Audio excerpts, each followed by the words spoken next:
نحمده ونصلي ونسلم على رسوله الكريم اما بعد فاعوذ بالله من الشيطان الرجيم بسم الله الرحمن الرحيم وما آتاكم الرسول فخذوه وما نهاكم عنه فانتهوا صدق الله مولانا العظيم وصدق رسوله النبي الأمين الكريم ونحن على ذلك لمن الشاهدين والشاكرين والحمد لله رب العالمين بلغ الأولى بكماله كشف الدجى بجماله حسنت جميع خصاله صلوا عليه وآله یا صاحب الجمال و یا سید البشر من وجهك المنیر لقد نور القمر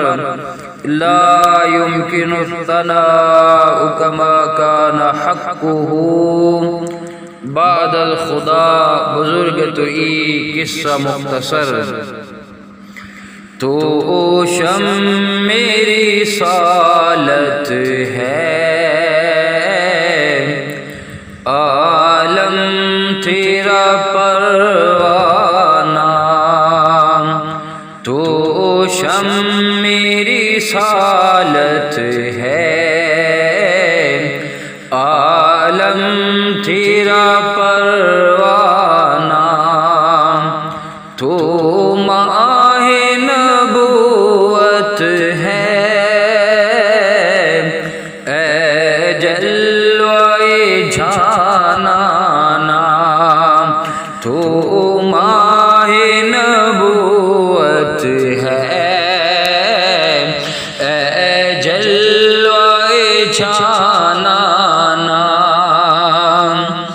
کھاتے ہیں تیرے در کا پیتے ہیں تیرے در کا کھاتے ہیں تیرے در کا پیتے ہیں تیرے در کا پانی ہے تیرا پانی دانا ہے تیرا دانا پانی ہے تیرا پانی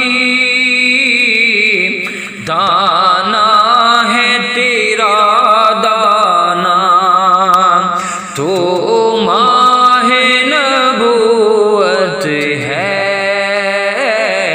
اے جلوہ جانانا تو شم میری سالت ہے عالم تیرا پروانہ خالق کائنات پاک پروردگار عالم اللہ وحدہ لا شریک کا کرم ہے، اس کا فضل ہے، اس کا احسان ہے، اس کا شکر ادا کرتے ہیں کہ اللہ تبارک و تعالی نے ہمیں قرآن پاک کی تلاوت کی توفیق نصیب فرمائی، ذکر خدا ذکر مصطفیٰ صلی اللہ علیہ وآلہ وسلم کی توفیق نصیب فرمائی۔ حضرت ابو ذر رضی اللہ تعالی عنہ سے فرماتے ہیں رسول اللہ صلی اللہ علیہ وآلہ وسلم نے فرمایا اعمال میں سے افضل عمل اللہ تعالیٰ کے لیے محبت رکھنا، سبحان اللہ، یعنی کہ اعمال میں سے افضل عمل اللہ تعالیٰ کے لیے محبت رکھنا اور اللہ تعالیٰ کے لیے ناراضگی رکھنا ہے، سبحان اللہ، یعنی کہ اللہ تبارک و تعالیٰ کے لیے محبت کریں اور اللہ تبارک و تعالیٰ کے لیے ناراضگی رکھیں۔ ابو داؤد شریف کے اندر حدیث موجود ہے۔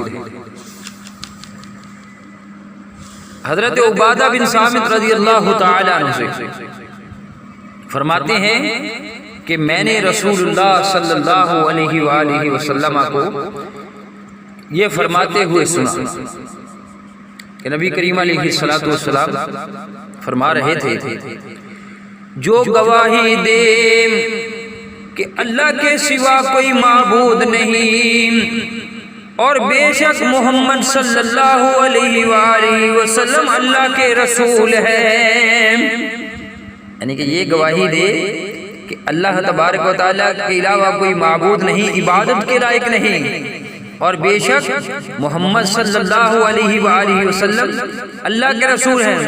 تو پھر کیا ہوتا ہے؟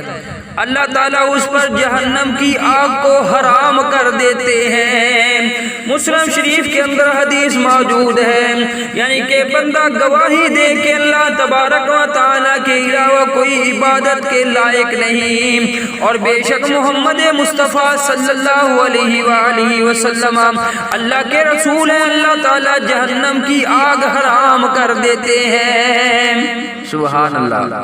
اور حضرت عثمان بن عفان رضی اللہ تعالیٰ عنہ فرماتے ہیں رسول اللہ صلی اللہ علیہ وآلہ وسلم نے فرمایا، جس شخص کو اس پختہ عقیدہ پر موت آئی کہ اللہ کے علاوہ کوئی معبود نہیں، یعنی کہ حضرت عثمان بن عفان رضی اللہ تعالیٰ عنہ فرماتے ہیں کہ نبی کریم علیہ الصلوۃ والسلام نے فرمایا کہ جس شخص کو اس پختہ عقیدہ، پکا عقیدہ اس کا ہو اور اس پر اس کو موت آئی، کون سا پکا عقیدہ؟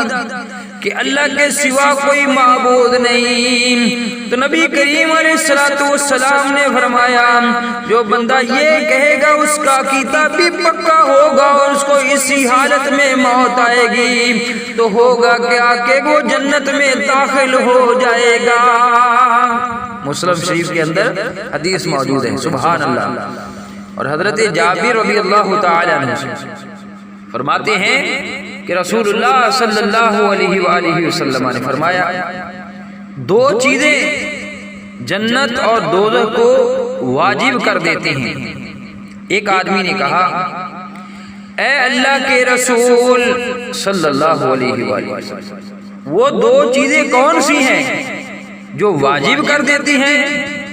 آپ نے فرمایا، ایک یہ کہ جو اس حالت میں فوت ہوا کہ اللہ کے ساتھ کسی کو شریک ٹھہراتا تھا وہ جہنم میں داخل ہوگا، اور دوسری یہ کہ جو اس حالت میں فوت ہوا کہ اللہ کے ساتھ کسی کو شریک نہیں ٹھہراتا تھا وہ جنت میں داخل ہو گیا۔ سبحان اللہ۔ مسلم شریف کے اندر یہ حدیث موجود ہے، یعنی کہ دو چیزوں کا بیان کیا ہے نبی کریم علیہ الصلوۃ والسلام نے کہ یہ دونوں چیزیں واجب کر دیتی ہیں۔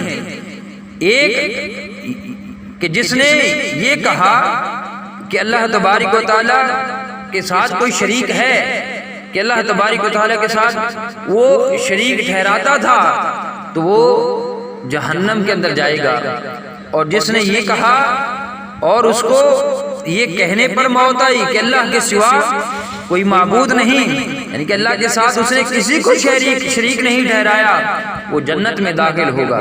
سبحان اللہ۔ تو شم میری رسالت ہے، عالم تیرا پروانہ، تو شم میری رسالت ہے،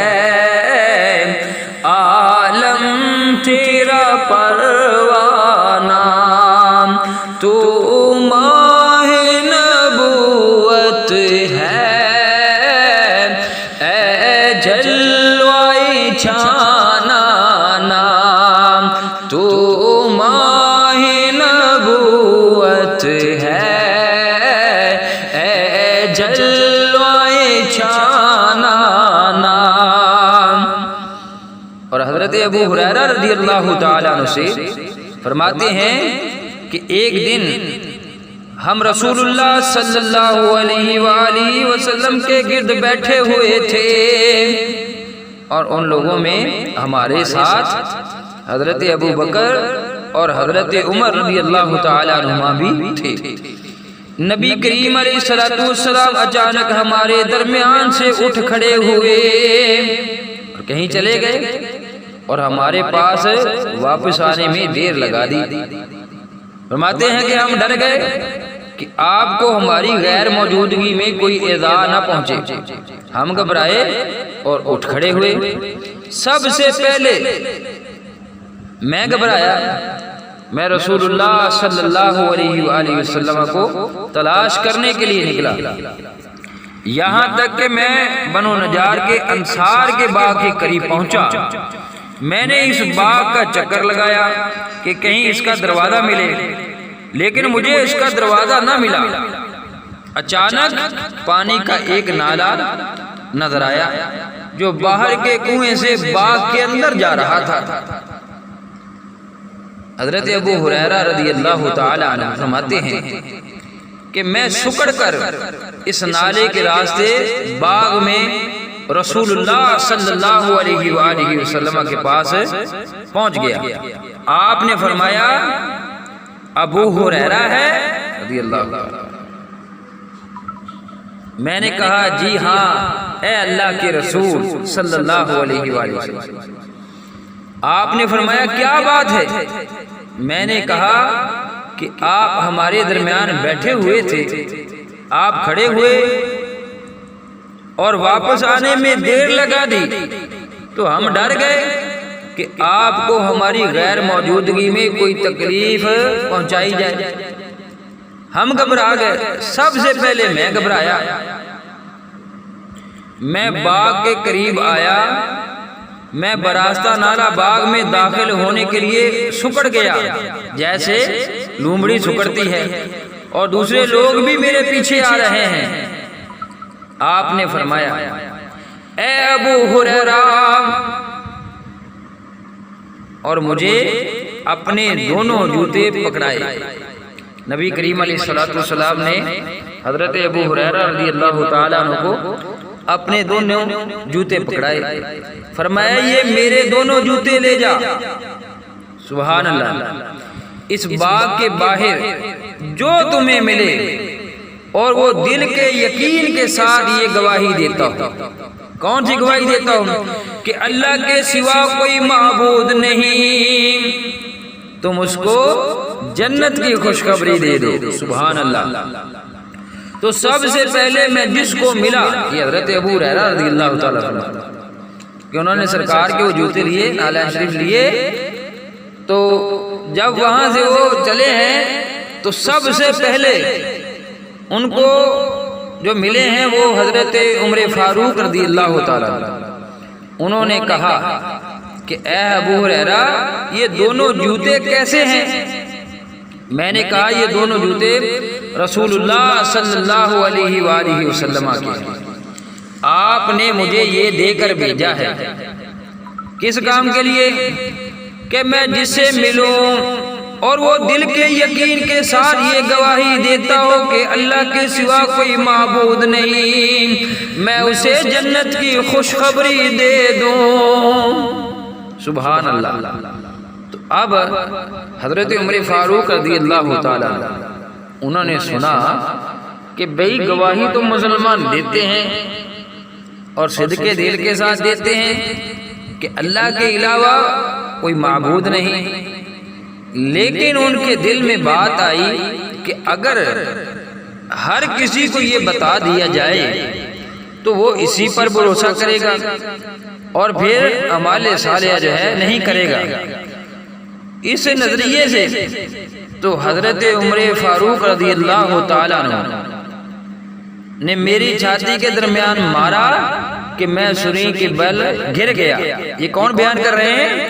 حضرت ابو ہریرہ رضی اللہ تعالیٰ کہ جب میں نے انہیں یہ مبارکباد دی تو انہوں نے پھر یہ کام کیا اور کہا اے ابو ہریرہ لوٹ جا۔ تو میں رسول اللہ صلی اللہ علیہ وآلہ وسلم کی طرف لوٹ گیا اور فرماتے ہیں میں بلند آواز سے رو رہا تھا۔ حضرت عمر رضی اللہ تعالیٰ عنہ میرے پیچھے پیچھے آ رہے تھے۔ رسول اللہ صلی اللہ علیہ وآلہ وسلم نے فرمایا ابو ہریرہ کیا ہوا؟ میں نے کہا کہ میں سب سے پہلے حضرت عمر رضی اللہ تعالیٰ عنہ کو ملا، انہیں میں نے وہ پیغام دیا جو آپ نے مجھے دے کر بھیجا تھا۔ انہوں نے میرے سینے کے درمیان ایسی ضرب ماری کہ میں سرین کے بل گر گیا اور کہا کہ لوٹ جا۔ رسول اللہ صلی اللہ علیہ وسلم نے فرمایا اے عمر، جو کچھ تم نے کیا ہے اس پر کس چیز نے تمہیں ابھارا؟ انہوں نے کہا اے اللہ کے رسول صلی اللہ علیہ وآلہ وسلم، میرے ماں باپ آپ پر قربان ہوں۔ کیا آپ نے ابو ہریرہ رضی اللہ تعالی عنہ کو اپنے دونوں جوتے دے کر بھیجا تھا کہ وہ جسے ملے وہ دل کے یقین کے ساتھ یہ گواہی دیتا ہو کہ اللہ کے سوا کوئی معبود نہیں، وہ اسے جنت کی خوشخبری دے دے؟ فرمایا ہاں۔ تو انہوں نے کہا آپ ایسا نہ کریں۔ آگے پھر وجہ بھی بیان کی۔ حضرت عمر رضی اللہ تعالیٰ عنہ کہتے ہیں کہ میں ڈرتا ہوں کہ لوگ اسی پر بھروسہ کریں گے اور انہیں چھوڑے عمل کرنے دیں۔ تو رسول اللہ صلی اللہ علیہ وآلہ وسلم نے فرمایا انہیں چھوڑ دو۔ مسلم شریف کے اندر یہ حدیث موجود ہے، ان کے حضرت عمر فاروق رضی اللہ تعالیٰ عنہ نے یہ عمل اس لیے کیا تاکہ لوگ جو ہیں اعمال صالحہ نہ چھوڑ دیں، وگرنہ انہوں نے تصدیق تو پہلے کروا لی آقا علیہ السلام سے۔ آتے یہ پوچھا کہ میرے ماں باپ آپ پہ قربان ہوں، کیا آپ نے ابو ہریرہ رضی اللہ تعالیٰ عنہ کو یہ حکم دیا ہے؟ تو نبی کریم علیہ السلام نے تصدیق فرما دی۔ تو اب توجہ کرنے والی بات یہ ہے کہ یہ حدیث مسلم شریف کے اندر موجود ہے، اور آگے حضرت معاذ بن جبل رضی اللہ تعالیٰ عنہ سے فرماتے ہیں کہ رسول اللہ صلی اللہ علیہ وآلہ وسلم نے فرمایا، مجھے فرمایا کہ جنت کی چابیاں یہ گواہی دینا کہ اللہ کے سوا کوئی معبود نہیں۔ سبحان اللہ، یعنی کہ جنت کی چابیاں کون سی ہیں؟ کہ یہ گواہی دینا کہ اللہ کے سوا کوئی معبود نہیں۔ تو اس میں کوئی شک و شبے والی بات نہیں ہے۔ جو اس بات کی گواہی دیتا ہے کہ اللہ کے سوا کوئی معبود نہیں، اللہ کے ساتھ کسی کو شریک نہیں ٹھہراتا، اور یہ گواہی دیتا ہے کہ محمد صلی اللہ علیہ وآلہ وسلم اللہ تعالیٰ کے رسول ہے، تو اللہ تبارک و تعالیٰ اس کی بخشش فرما دے گا۔ تمنا ہے کہ دنیا میں کوئی کام کر جاؤں، تمنا ہے کہ دنیا میں کوئی کام کر جاؤں، ہر پرچم سے اونچا پرچم اسلام کر جاؤں، ہر پرچم سے اونچا پرچم اسلام کر جاؤں، نہ دنیا سے نہ دولت سے نہ گھر آباد کرنے سے۔ کیوں؟ اللہ نے فرمایا کہ کل من علیہا فان، ہر چیز فنا ہو جائے گی، وَيَبْقَى وَجْهُ رَبِّكَ ذُو الْجَلَالِ وَالْإِكْرَامِ، باقی رہے گی تو صرف اللہ تبارک و تعالیٰ کی ذات ہی باقی رہے گی، نہ دنیا سے نہ دولت سے نہ گھر آباد کرنے سے۔